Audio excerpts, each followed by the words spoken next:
नमस्कार, मी आरती. महाराष्ट्र एक्सप्रेस चिवळीज मध्ये आपले स्वागत. तर पाहूया आजच्या काही विशेष घडामोडी. सोलापुरात महाराष्ट्र नवनिर्माण सेनेच्या शहराध्यक्षाची निर्गुण हत्या. निवडणूक बिनविरोध होण्यासाठी मनसेच्या पदाधिकाऱ्यांची निर्गुणपणे हत्या केल्याचा आरोप मयत बाळासाहेब सरवदे यांच्या नातेवाईकांनी केला.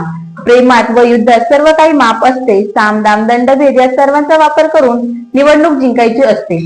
इथपर्यंत सगळं ठीक होतं, परंतु त्याच्याही एक पाऊल पुढे जाऊन बिनविरोध निवडणूक जिंकण्याकरिता अक्षरशः विरोधात असणाऱ्या उमेदवाराची हत्या करण्यात आली. अशा प्रकारची लोकशाहीला काळीमा फासणारी घटना सोलापूरमध्ये घडली.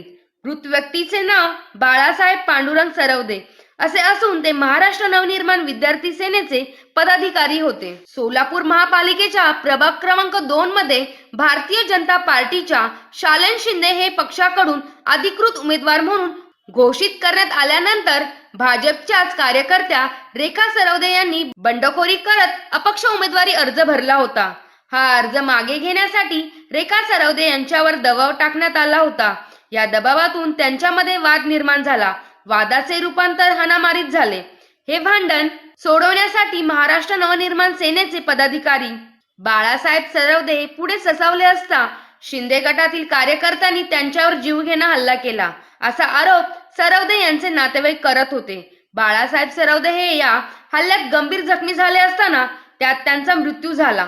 यावेळी संतप्त झालेल्या जमावाने भाजपचे नेते शंकर शिंदे यांचे कार्यालय फोडण्याची घटना सुद्धा समोर आली.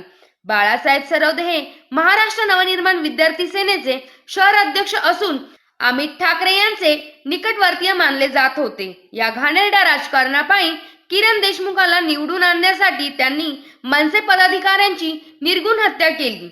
या विजय देशमुखची आमदारकी रद्द झाली पाहिजे आणि किरण देशमुखला बेड्या घातल्या पाहिजे आणि त्यांना काळ्या पाण्याची शिक्षा झाली पाहिजे असे त्यांचे नातेवाईक बोलत होते. बाळासाहेब सरवदे यांना कोणी मारले असे विचारले असता नगरसेविका शालन शिंदे, शंकर शिंदे, बाबू शिंदे यांनी निवडणूक बिनविरोध होण्यासाठी त्यांची हत्या केली आहे असा आरोप करत बाळासाहेब सरवदे यांच्या नातेवाईकांनी आक्रोश केला. दरम्यान या घटनेमध्ये संपूर्ण सोलापूर शहरात खळबळ माजली असून याची सखोल चौकशी करून आरोपींवर कठोरात कठोर कारवाई करण्यात येईल असे पोलिसांनी सांगितले. बाळासाहेब पांडुरंग सरवदे महाराष्ट्र नवनिर्माण सेना विद्यार्थी सेनेचा शहर अध्यक्ष आहे. तो सोलापूरचा अमित साहेबांचा राईट हँड आहे सोलापूरचा. ह्या भाजपच्या राजकारणामध्ये या आमदारांनी या किरण देशमुखला आणि या पॅनलला बिनविरोध आणण्यासाठी मनसेच्या शहराध्यक्षाला बळी गेलाय. मला फडणवीसला सांगायचं आहे, ह्या विजय देशमुखच्या आमदारकी रद्द केली पाहिजे. या किरण देशमुखला बेड्या घातल्या पाहिजेत. यांना काही कोणी मारहाण केली? नगरसेविका शालन शंकर शिंदे, बाबू शिंदे, त्याचा नवरा, त्याचे जे सुपत मुलं आहेत मला माहित नाही. माघारी घेतली होती का? आज माघारी घेतली होती? हा घेतली होती. मग दुपारी जो बिनविरोध करण्यासाठी हे मर्डर हा झालं. बिनविरोध करण्यासाठी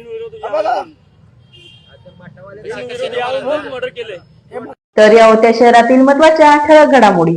अशाच काही नवनवीन घडामोडी पाहण्यासाठी आमच्या चॅनलला लाईक करा, शेअर करा, सबस्क्राईब करा आणि बेल आयकॉन दाबायला विसरू नका. आमचे एकच ध्येय आम्ही तुमच्या सोबत. तर पुन्हा भेटूया याच ठिकाणी याच वेळी. तोपर्यंत धन्यवाद.